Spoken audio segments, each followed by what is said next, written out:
आज हम मौजूद हैं दिल्ली के इंडियन इंटरनेशनल सेंटर में। जैसे कि हम सभी जानते हैं अमजद अली खान, जी हाँ, बहुत ही बेहतरीन सरूद प्लेयर।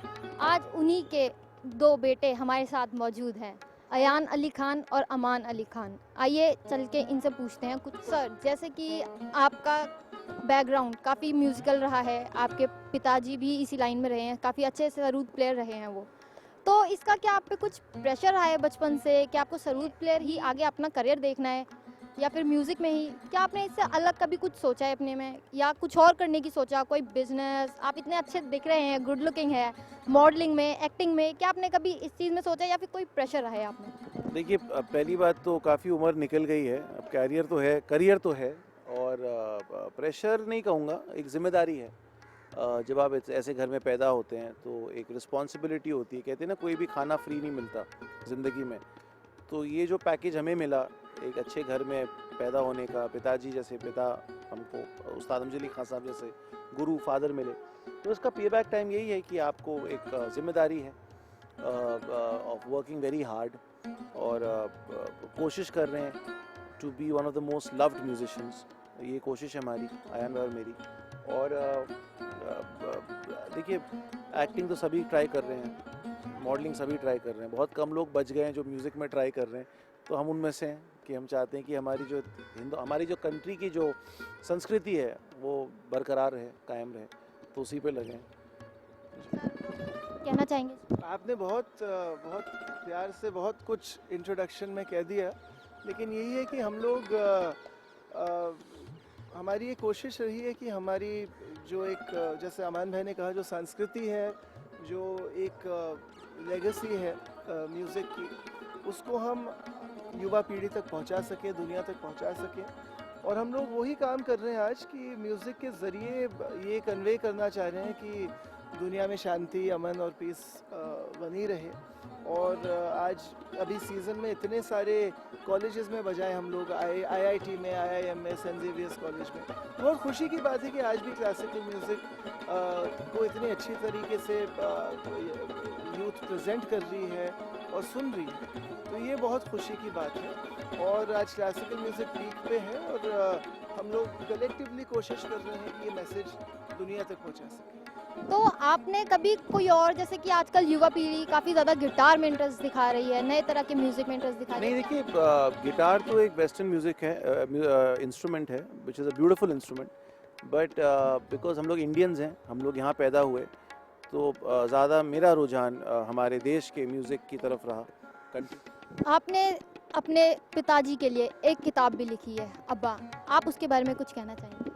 2002 में वो एक पब्लिकेशन है, रोली बुक्स, तो उन्होंने, अमान भाई, मुझे अप्रोच किया कि दे starting a family pride series. एक को ऑथर थे हमारे उसमें, तो उसमें अब्बा साहब पे हमने किताब लिखा।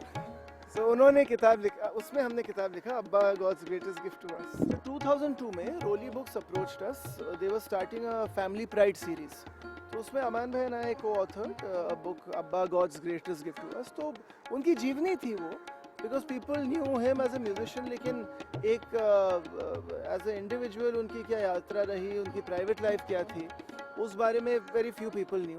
तो एक लिहाज के दायरे में रहते हुए मुश्किल था काम करना, लेकिन वो अच्छे से हुआ काम, एंड दैट बुक रिलीज्ड और इट डिड वेरी वेल। और फिर 2002 में एक और एक किताब लिखी अमान भाई ने, 50 माइस्ट्रोज एंड 50 रिकॉर्डिंग्स, और that also did very well. वो 50 दिग्गजों के एक ख़ास रिकॉर्डिंग के ऊपर हमने किताब लिखी। अगेन हमें अप्रोच किया गया था, and both the things just happened. जैसे कि आपका अभी 3 तारीख को, जैसे हम जानते हैं, एक लाइव कॉन्सर्ट होने वाला है, तो जब आपने अपना फर्स्ट लाइव कॉन्सर्ट दिया था, उस टाइम आप लोग काफ़ी नर्वस रहे होंगे, तो क्या वो हिचकिचाहट आज भी कहीं है, बरकरार है? देखिए, किसी भी परफॉर्मिंग आर्टिस्ट, एक्टर हो, म्यूजिशियन हो, क्रिकेटर हो, जब भी आप पहली दफ़ा जाते हैं स्टेज पे, उस वक्त और अभी में फ़र्क कुछ ज़्यादा नहीं है। बस फ़र्क इतना है कि अभी ये पता है कि रियाज़ किया हुआ है, उस वक्त रियाज़ भी नहीं था, रियाज़ मतलब प्रैक्टिस। बट अभी भी नर्वसनेस है, बिकॉज जिस दिन आप कॉन्फिडेंट हो जाते हैं कि आज मैं बैठकर अपना काम करके आऊँगा, उस दिन आप फ्लॉप हो जाते हैं। क्योंकि वो नर्वसनेस होना बहुत ज़रूरी है अपने काम पे, एक घबराहट होना ज़रूरी है कि क्या आज मेरा अच्छा होगा। वो एक जिसको कहते हैं भगवान या खुदा का डर होना अंदर, कि you have to respect your audience, कि भगवान करे आज, खुदा करे आज अच्छा हो कॉन्सर्ट, तो वो रहना बहुत ज़रूरी है for any artist to grow. I think nervousness से ज़्यादा एक जो वर्ड है कंसर्न्ड, फिक्र होना बहुत ज़रूरी है, बिकॉज आप जिस दिन रिलैक्स हो जाएं, दिन बेफिक्र हो जाएं, that is your downfall as an artist. Because बहुत लंबी यात्रा होती है, आपकी ज़िंदगी के हर पल जो है, खुशी के पल, दुख के पल, वो सब आपके म्यूज़िक के ज़रिए दिखता है। आपकी यात्रा आपके म्यूज़िक में दिखती है या दिखनी चाहिए एटलीस्ट। तो इसलिए बहुत लंबी यात्रा है। कमानी हॉल में बजा रहे हैं, इसी हॉल में आई थिंक हम पहली बार 8-9 साल की उम्र में बजाए थे, तो बहुत यादें जुड़ी हैं इस हॉल के साथ। इस हॉल के जब 25 साल मनाए थे इन्होंने, सिल्वर जुबली, उसमें अमान भाई और मैं बजाए, तो बहुत सालों बाद इस हॉल में बजा रहे हैं कॉन्सर्ट। हम लोग ने ये एक कोशिश की है कि हम लोग इसको रिवाइव करें, not for money but for respect. पूरे हिंदुस्तान में हर जगह कुछ भी कॉन्सर्ट्स होते हैं, इट्स ऑल टिकटेड। दिल्ली में नया शुरू हुआ है, पास लो आ जाओ, बगीचे में घूमो आ जाओ, मतलब वो वाला कॉन्सेप्ट हम बंद करना चाहते हैं। And I don't believe in playing anything for free, चाहे 5 रुपये हो, चाहे 100 रुपये हो, चाहे 1000 रुपये हो। एक इज्जत के हिसाब से आपको देना चाहिए, और ये हम लोग ने इस कॉन्सर्ट में शुरू किया कि we are going ticketed again. Thank you so much, thank you. Camera person Ankit के साथ मैं प्रिया प्रकाश, हिमकॉम न्यूज़।